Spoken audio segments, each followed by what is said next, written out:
Look at all this loot! DJ, none for you!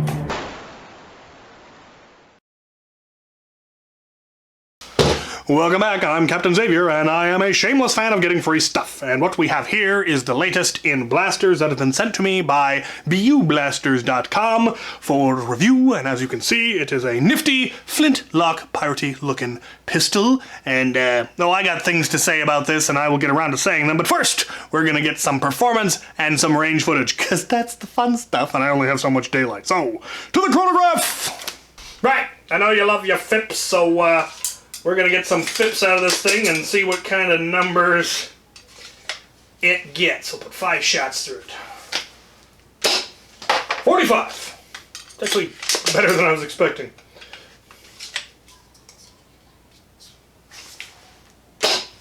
49.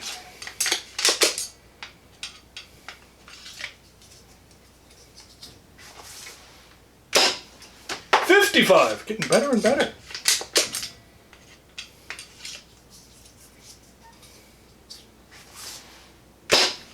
54, and now, for reasons of science, I'm going to push this round further into the barrel and see what happens. 56! It actually improved slightly. Might have to tinker with that some more. Anyway, let's go to the range and see if I can hit anything at all. Right, I'm here on the range with the flintlock pistol-y thing, and we're going to see if we can hit anything at all. Ooh, don't load until you've primed.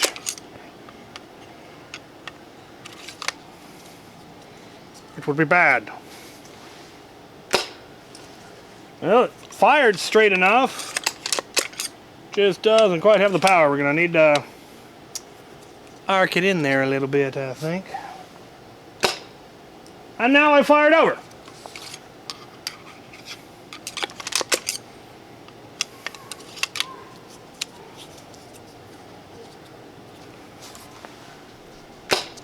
A little short.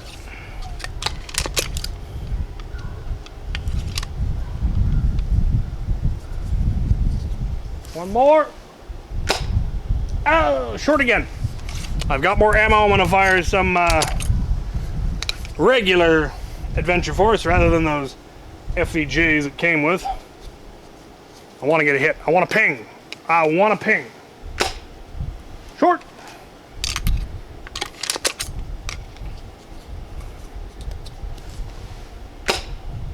Ah, missed.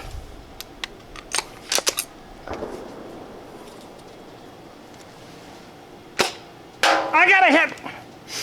Victory is mine. So, you can hit a target at 25 feet. You just have to aim a little high. I got 2 more rounds. See if we can get another hit. No.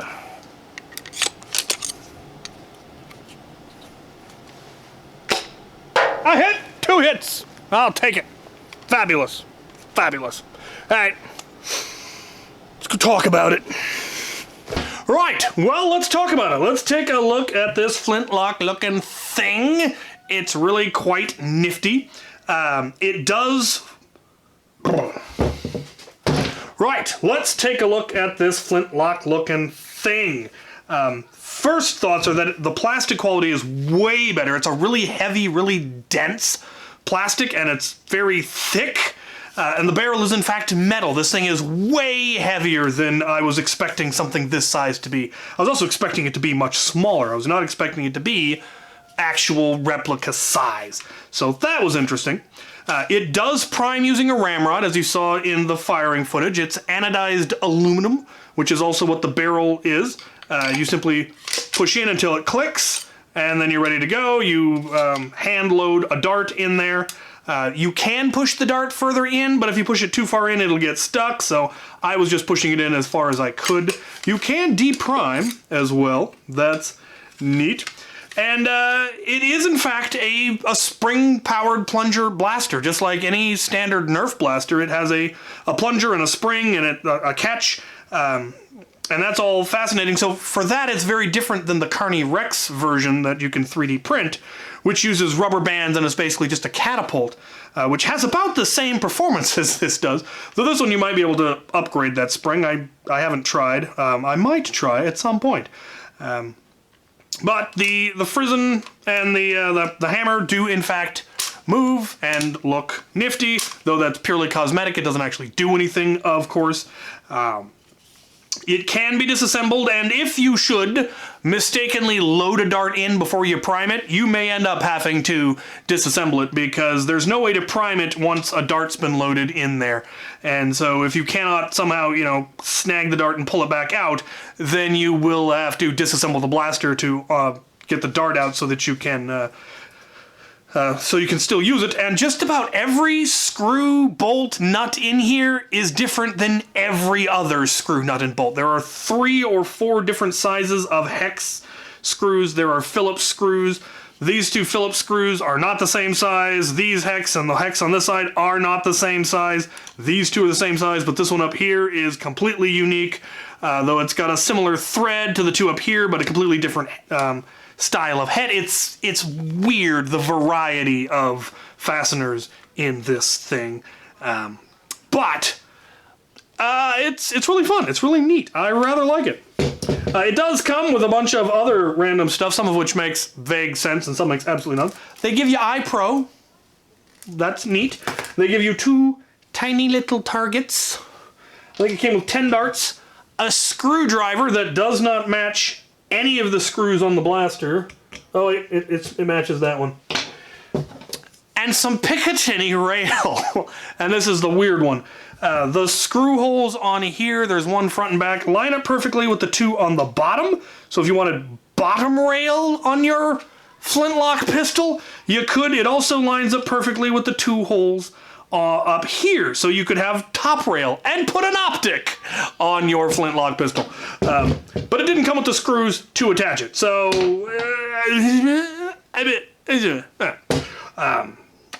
now, some of you may be wondering, how does this thing line up against other blasters? I have printed one of Carney Rex's Flintlocks, but I made it for a friend and he has it now, and so I don't have that. His is a little bit bigger than this, actually, thicker and in a number of ways, because it's 3D printed, and that's how you, in order to get enough structure in the internals and all that. But I do have some other examples of Flintlock pistols. I have the one that was custom made for me in Poland. It uses kind of a jolt-style blaster that primes back there, though again, the hammer and the frizzen do work. And you do have to load it using the ramrod just in order to get the dart far enough back. But it's a little bit smaller, not too much smaller. This one is a reasonable size and obviously is much more cosmetically accurate. I then also do have the Busby Flintlock pistol, which is, again, a little bit smaller yet, but it actually primes using the hammer. That is, in fact, how you prime it, and as a result, it's a somewhat fragile priming mechanism, and it's not the most powerful blaster. It's also it's the only one that has the hammer on the left side instead of the right side, so that's interesting.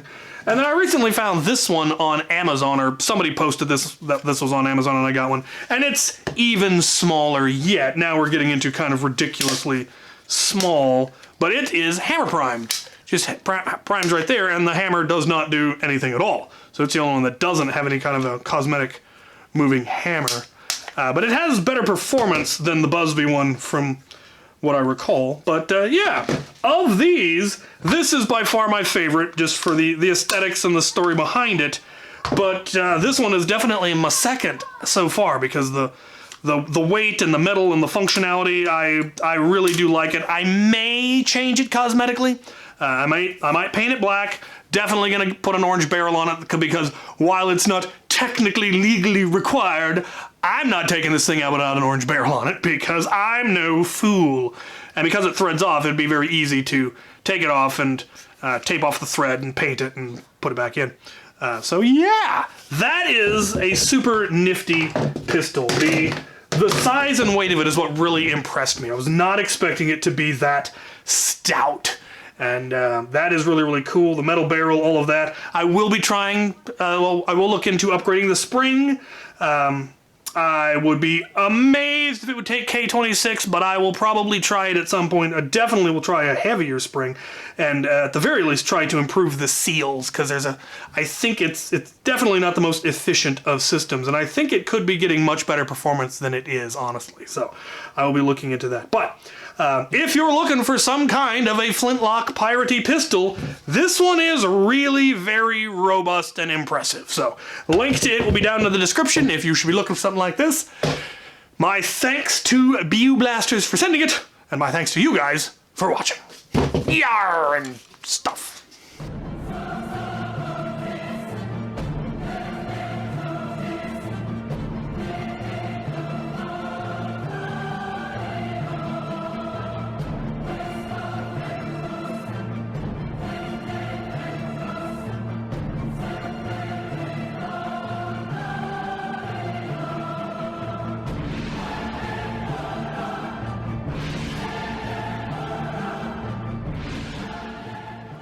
Should have worn a pirate hat in the shooting video. Failed opportunity.